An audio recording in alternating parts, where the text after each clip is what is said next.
자, 9번 다인자 문제인데요. 이제 하나의 형질에 관여하는 유전자가 지금 세 가지가 나오고 있고요. 세 개가. 그리고 각각의 유전자당 두 개의 대리유전자를 가지고 있어요. 대문자랑 소문자. 자, 이 가의 형질에 대한 표현형은 유전자형에서 대문자로 표시된 대리유전자 수에 의해서 결정이 되고 대리유전자 수가 다르면 이렇게 표현형이 다르다라고 제시가 되어 있습니다. 자, 그러니까 결국에는 요거와 그 다음에 이렇게 대리변자 모두 한 개이기 때문에 이런 것은 표현형이 동일하다라는 거죠.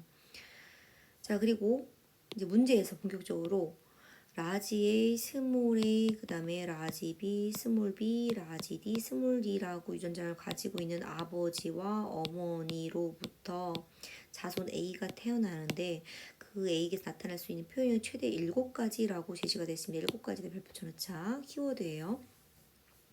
자, 그러면 이 유전자가 즉 A, B, D 유전자가 연관되어 있을 수 있단 말이에요. 근데 연관되지 않았다는 것을 알 수가 있어요. 왜냐하면 최대 7가지이기 때문에. 자, 특정 형질에 대한 유전자가 여러 개이고 그 개수가 n개일 때 그리고 n개이면서 이때 대립 유전자가 대문자 하나, 소문자 하나 이렇게 딱 2가지밖에 없는 경우에 나타날 수 있는 최대 표현형 은 독립유전의 경우, 즉 연관되어 있는 아무것도 없을 때예요. 알겠죠? 서로 다른 염색체에 있을 때 독립유전일 경우에는 2 곱하기 n에다가 플러스 1 이렇게 계산하면 된다. 최대 표현형의 개수. 그럼 문제에선 지금 유전자가 몇 개예요? 3개죠. 그러면 2 곱하기 3 플러스 1에서 7개가 나온다는 겁니다. 7가지가. 자, 왜 그러냐면 이제 대문자를 모두 가지고 있는 경우부터 해가지고 아무것도 가지고 있지 않은 경우인 요것을 0개, 즉 모두 다 대문자일 땐 6개잖아요. 그러면 6, 5, 4, 3, 2, 1 해서 대문자를 이제 몇 개 가지고 있느냐에 따라서 이제 한 개 가지고 있는 것까지 포함해서 6가지인데 아무것도 가지고 있지 않을 경우에서도 계산해야 되기 때문에 7가지가 되겠습니다.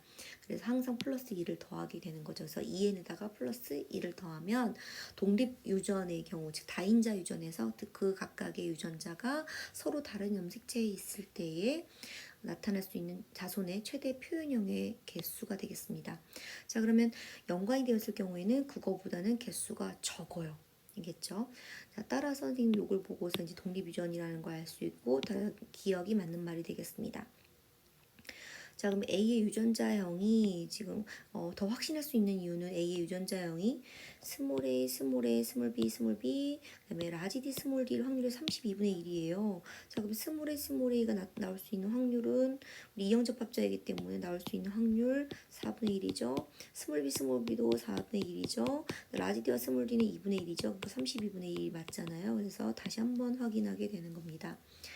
자, 그러면 이런 부모에게서 나올 수 있는 생식세포가 라지와 라지비와 라지디를 모두 가질 확률은 각각에서 대문자를 하나씩 골라내야 되는 것이기 때문에 그것을 곱하는 것이 아니라 동시에 이루어지기 때문에 8분의 1이 되겠죠.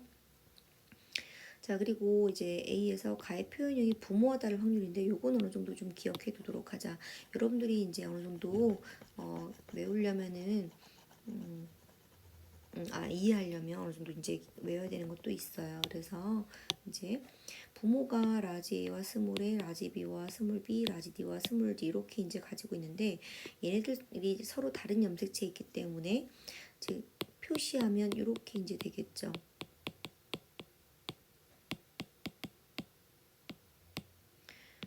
여자도 어머니도 마찬가지로 이렇게 이제 염색체에 이렇게 물론 다른 염색체도 있지만 그에 해당하는 염색체만 나타나는 거라는 거. 자, 이런 상태에서 이제 감수 분열이 일어나게 되면은 생식세포가 나올 수 있는 경우의 수가 여기서도 8가지, 여기서도 8가지가 나오게 된단 말이에요.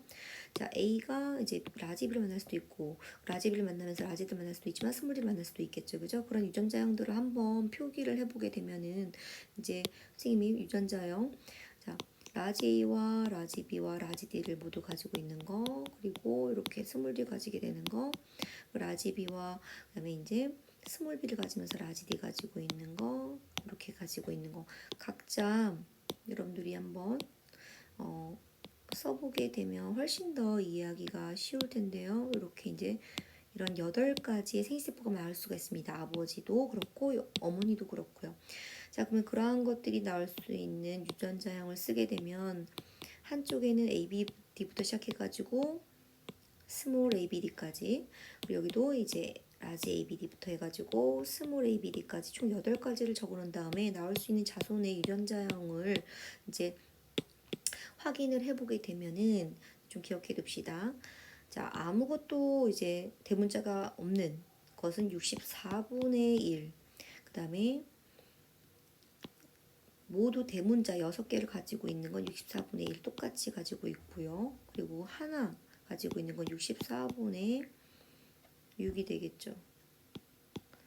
자, 그리고 마찬가지로 64분의 6.